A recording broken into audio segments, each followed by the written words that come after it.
Na tečaju ljubezen in spoštovanje sem v bistvu prvič slišala, da moj mož potrebuje moje spoštovanje.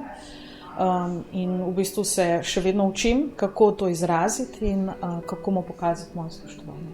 Na tečaju sva se zelo zabavala in sva vedela, da imamo v bistvu vsi zelo podobne probleme. Emersonov pristop ne temelji na tem, da bi se analiziralo nekega človeka, pa zakonca, z neko psihoanalizo, ampak temelji na razlagi osnovnih zakonitosti, na katerih laufa odnos. In to mi je bilo všeč.